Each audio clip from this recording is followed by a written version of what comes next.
안녕하세요, 가치남입니다. 자, 드디어 연휴의 마지막 날이 다가왔습니다. 오늘이 올해의 마지막 연휴인데 다들 마무리 잘 하시고요. 내일부터는 본격적으로 시장이 반등할 수 있는 그런 한 주가 되기를 기원해 보겠습니다. 자, 오늘 영상은 이 뉴스 한번 들어보셨을 거예요. 삼성과에서 상속세 재원을 마련하기 위해서 2조 원대에 해당되는 삼성전자의 주식을 매각하겠다 라는 기사가 주말에 나왔었죠. 자, 그렇다 보니 어제 영상에 이와 관련된 내용에 대해서 몇몇 댓글들이 있었습니다. 2조 원대 주식을 매각하게 되면 삼성전자의 주가가 폭락할지 여기에 대한 우려감이 섞인 댓글이 있었는데 여기에 대한 제 생각을 말씀을 드려보고 또 이어서 어제 제가 시장이 좋아하는 업종을 매수해야 된다 이런 말씀을 드렸잖아요. 그런 관점에서 시장이 좋아하는 업종이 무엇인지 제 개인적인 주관하에 추가적으로 한번 말씀을 드려보겠습니다.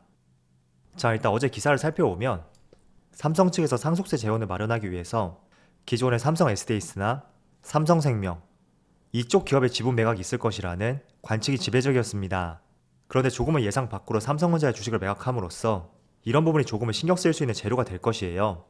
자, 먼저 결론부터 말씀을 드려볼게요. 저는 삼성전자에서 2조 원대의 주식을 매각한다고 하더라도 주가에 큰 급락은 없을 거라고 말씀을 드리겠습니다. 자, 그 이유에 대해서 말씀을 드리면 우리는 항상 어떤 것을 생각할 때 이 체급을 생각해야 돼요. 단순히 이 체급을 무시하고 유상증자라든지 대주주 지분 매각, 그리고 블록딜 이런 것들을 체급을 무시하고 단순히 규모만 보고 판단하는 경우가 상당히 많습니다. 자, 그래서 저는 그 체급을 판단할 때는 시가총액 비중을 굉장히 많이 참조하고 있거든요. 시가총액이죠. 그래서 지금 삼성전자뿐만 아니라 앞으로도 여러분들이 매수한 기업에 대해서 어떤 유상증자 공시라든지 블록딜 이슈, 그리고 대주주 지분 매각 이런 공시가 나올 때마다 이 시가총액 비중을 한번 살펴보신다면 이게 얼마나 파급력이 있을지 그런 것들을 조금은 가늠해 볼 수 있다고 말씀드리겠습니다. 자, 그래서 삼성전자의 시가총액을 먼저 살펴보면 지금 보시는 차트는 삼성전자고요. 시가총액을 보면 금요일 기준으로 427조 원이라고 되어 있습니다. 그래서 정확하게 어제 나온 기사에 따르면 처분하려는 주식 가치가 지금 2조 1,500억으로 잡혀 있는데 2.2조라고 생각해 볼게요. 그리고 시가총액이 427조. 어느 정도 비중을 차지하는지 대해서는 계산을 해보시면 아실 거예요. 1%가 채 안 되죠. 그래서 체급이 될 수 있는 시가총액 비중을 봤을 때는 1%가 채 되지 않는 물량이고 그런 점을 고려해봤을 때 큰 영향을 미치지 않을 것이다. 저는 이렇게 판단하고 있는 것입니다. 그렇지만 어쨌든 2.2조라는 잠겨있던 물량이 시장이 풀리기 때문에 내일 어느 정도 시장의 악재로서는 반응은 할 수 있을 거예요. 그렇지만 이런 부분이 장기적으로 주가의 방향성을 틀 수 있는 그런 재료라고 판단하지 않고 있고요. 그 기준을 삼는 것은 언제나 시가총액이다. 이 점을 늘 고려를 해보셨으면 좋겠습니다. 그리고 저는 개인적으로 기업의 펀더멘탈과 상관없는 재료, 그런 재료로 주가가 빠지게 된다면 오히려 부정적으로 볼 수 있는 요소는 아니라고 판단을 하고 있습니다. 지금 삼성 일가에서 상속세 재원을 마련하기 위해서 2.2조 원을 매각한다 라는 공시는 어떻게 본다면 기업에 대해서 가치를 훼손할 수 있는 그런 재료는 아니거든요. 그래서 그런 점을 고려해봐도 길어봤자 이틀 정도의 단기적인 리스크에 그칠 수는 있겠지만 장기적인 리스크는 아닐 거라고 판단이 되고 또 시가총액 비중으로 봤을 때도 그렇게 큰 비중은 아니기 때문에 이 부분에 대해서는 너무 걱정할 필요는 없다고 저는 생각하고 있습니다. 자, 비슷한 예시를 하나 말씀을 드려볼게요. 약 4개월 전에 나온 기사인데 6월 말쯤에 하이브에서 스틱 인베스트먼트의 8천억 규모의 블록딜 공시를 내놓았습니다. 그때 주가가 7% 가까이 빠지기도 했었는데 자, 마찬가지로 시가총액을 살펴볼게요. 일단 공시가 나오고 다음날 주가를 보시면 이때였거든요. 이때 정확하게 장중한테는 8.1% 그리고 종가는 7.3%의 하락이 나왔습니다. 정확하게 마이너스 7.3%죠. 그리고 이 당시에 시가총액을 정확하게 알 수는 없겠지만 차트의 위치를 봤을 때는 지금보다는 조금은 시가총액이 높았을 것으로 판단을 하고 있습니다. 그런 관점에서 지금 시가총액을 살펴보면 금요일 기준으로 11조 원 해당되고 있거든요. 그러면 조금 보수적으로 잡고 12조 원이라고 가정을 해볼게요. 거기에서 8천억이면 0.8조. 계산해봤을 때 소수점을 반올림한다면 약 7%. 블록딜 물량의 시가총액이 7% 비중이라는 것을 확인해 볼 수가 있습니다. 그래서 정확하게 주가도 그 당시에 종가 기준으로 7.3% 하락이 나왔고 비슷한 규모라는 것을 체크해 볼 수가 있죠. 그래서 앞으로도 보유한 종목들에 대해서 향후에 블록들 공시라든지 유상증자 그리고 대주주 지분 매각 이런 공시가 나올 때마다 단순히 금액만 보고 비교를 하지 마세요. 정말 1차원적인 비교라고 생각이 되고 조금 더 디테일하게 비교하기 위해서는 반드시 시가총액 비중을 살펴봐야 된다. 이런 말씀을 드리겠습니다. 그래서 같은 1조 원이라고 하더라도 어느 기업에는 큰 파급력으로 미칠 수가 있고 또 어느 기업은 크게 영향을 미치지 않는 그런 일들이 발생이 될 거예요. 그래서 이 차이점을 구분하는 것은 시가총액이다. 이렇게 정리를 하도록 하고 추가적으로 말씀드리면 유상증자 같은 경우에도 단기적으로 악재는 맞습니다. 그렇지만 유상증자 목적이 혹시나 공장 증설이나 투자를 위한 목적이라면 단기간에는 주가가 좀 급락할 수는 있어도 빠르게 회복하고 더 이상 상승할 수 있는 나쁘지 않은 재료라고 저는 생각하고 있습니다. 반면에 유상증자 목적이 채무를 갚는다든지 조금은 기업의 방향성하고 맞지 않는 그런 취지의 유상증자였다면 조금은 다른 방향성으로서 주가의 흐름이 나올 수가 있으니까 항상 유상증자는 악재 이렇게 수학적으로 생각하는 것도 그렇게 좋은 방법은 아니라고 말씀드리겠습니다. 자, 그래서 삼성 측에서 2조 원대 주식을 매각한다. 여기에 대한 제 생각을 말씀을 드려봤고 제가 드렸던 말씀에 대해서 한번 깊이 생각해 보셨으면 좋겠습니다. 자, 그리고 두 번째, 제가 서두에 여러분들에게 이런 말씀을 드렸어요. 내가 장기 투자할 목적이 아니라면 항상 어떤 종목을 매수할 때는 내가 관심 있는 종목이 아니라 시장에서 관심을 갖고 있는 업종 그리고 종목들 그런 섹터를 매수해야 된다고 말씀을 드렸습니다. 그래서 어제도 그런 관점에서 에너지 관련주에 대해서 말씀을 드렸었고 지금도 그런 관점에서 조금은 추가적으로 다른 섹터에 대해서 말씀을 드려볼게요. 자, 먼저 지수를 살펴보면 먼저 일단은 지수의 흐름을 살펴보세요. 9월달부터 9월달에도 그렇게 지수의 흐름이 좋지 못했습니다. 하반기로 갈수록 지수가 하락하는 모습이 나왔고 또 10월달 같은 경우에는 제가 말씀드리지 않더라도 급락하는 모습이 나왔습니다. 그래서 전반적으로 9월달은 전강 후약 패턴이었고 10월달은 지금까지 내내 좋지 못한 모습을 보여주고 있다. 그렇게 정리를 해볼 수가 있습니다. 자, 그런데 드라마 컨텐츠 기업들 제가 이 기업들의 주가 흐름을 보여드릴게요. 먼저 스튜디오 드래곤. 자, 이 종목도 주가 흐름을 보시면 9월 17일날 저점을 형성하고 지수와 달리 주가는 좋은 모습을 보여주고 있습니다. 자, 그런데 9월 17일이 변곡점이 되었는데 이때가 바로 추석 전이었거든요. 그런데 추석쯤에 오징어 게임이 히트를 치면서 오징어 게임과 연관성이 있었던 쇼박스하고 버킷 스튜디오 이 두 종목 외에 다른 드라마 컨텐츠 기업 쪽으로 관심과 수급이 집중이 되고 있다고 정리를 해볼 수가 있습니다. 자, 그래서 하단의 거래량을 볼게요. 기존의 거래량이 그렇게 크진 않았었는데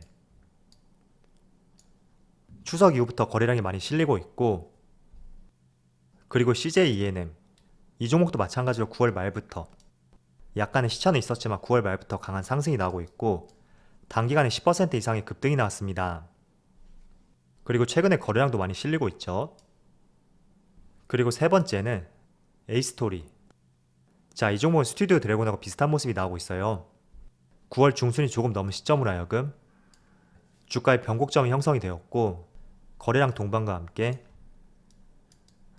주가의 좋은 모습이 이어지고 있습니다. 그리고 네 번째 뉴. 자, 이 종목도 마찬가지로 9월 중순이 넘은 시점에 변곡점이 형성이 되었고 주가가 우상향하는 모습을 보여주고 있습니다. 제가 지난 10월 1일에 컨텐츠 관련 기업을 매수했다고 말씀을 드렸잖아요. 그 기업이 뉴라는 종목이었었고 제가 두 번에 나눠 추가 매수를 했었고 금요일날 약 10%가 넘는 수익과 함께 수익 실현하게 되었습니다. 자, 그렇지만 저는 여전히 컨텐츠 관련 기업에 대해서 관심을 가지고 있고 또 기회를 엿보고 있어요. 물론 제가 그럼에도 불구하고 매도했던 이유는 지금은 코스피 지수가 박스권 장세이고 최근에 시장의 흐름을 보셨듯이 간헐적으로 지수에 급락이 나오는 시장이 펼쳐지고 있습니다. 그렇기 때문에 아무리 유망한 업종을 매수했다고 하더라도 첫 번째로 내가 만족할 수 있는 수익률이 가장 중요하다. 이런 말씀을 드렸고 또 두 번째는 계속해서 시장이 좋아하는 업종들을 관심을 가져야 된다. 그렇게 말씀드렸습니다. 그래서 두 가지 기준 하에 제가 매도를 했던 것이고요. 그렇지만 저는 최근에 지수 흐름 대비 좋은 모습이 나오고 있기 때문에 여전히 관심을 가지고 있고 분명히 오징어 게임이 변곡점이 되어서 국내의 추가 작품들 여기에 대한 기대감도 많이 조성이 되었다고 판단하고 있습니다. 그리고 마지막 종목 하나 살펴볼게요. 초록뱀 미디어. 자, 이 종목은 다른 종목들과 다르게 9월 중순이 넘은 시점에 주가의 상승이 나왔었는데 다시 이렇게 급락하는 모습이 나왔습니다. 자, 일단 이 종목은 10월 5일날 전환사채 물량이 출회가 되었습니다. 그래서 그런 부분이 주가의 상승을 방해했다고 볼 수가 있고, 그렇지만 지금 이틀 동안 더 이상 하락하지 않고 주가가 버티는 모습이 나왔기 때문에 이제는 충분히 전환사채 물량에 대해서 주가에 반영이 되었다고 판단이 돼요. 그래서 이 종목도 같은 맥락하에서 조금 전에 컨텐츠 기업과 마찬가지로 좋은 모습이 나올 수 있는 가능성이 높다고 판단이 되고요. 또 초록뱀 미디어 같은 경우에는 넷플릭스가 아닌 쿠팡플레이에서 11월 달에 어느 날이라고 하는 범죄 드라마를 공개할 예정입니다. 그래서 전환사채 물량도 이제는 출회가 다 되었고, 또 새로운 드라마 컨텐츠에 대해서도 기대를 해볼 수 있는 요소가 있기 때문에 이 종목도 같이 한번 관심을 가져보시고요. 그리고 조금 전에 말씀드렸던 스튜디오 드래곤, 최근에 넷플릭스 드라마에서 오징어 게임 다음으로 2등을 달리고 있는 갯마을 차차차, 그 드라마를 제작한 제작사입니다. 그래서 지금처럼 흥행이 계속 이어진다면 충분히 조금 더 상승해볼 수 있는 기대감을 가져볼 수도 있다고 판단하고 있습니다. 자, 그리고 넷플릭스에서 개봉 예정작 중에서 아마 다음 달일 거예요. 마이넴이라는 드라마가 있는데 그 드라마를 제작한 기업이 지금 보시는 스튜디오 산타클로스입니다. 그런데 이 종목도 마찬가지로 9월 중순 이후부터 주가에 가파른 상승이 나오고 있습니다. 그래서 최근에 지금 국내 컨텐츠 제작 기업들 쪽으로 많은 관심이 집중이 되고 있다고 판단이 되고, 그 관심을 거래량을 통해서 알 수가 있겠죠.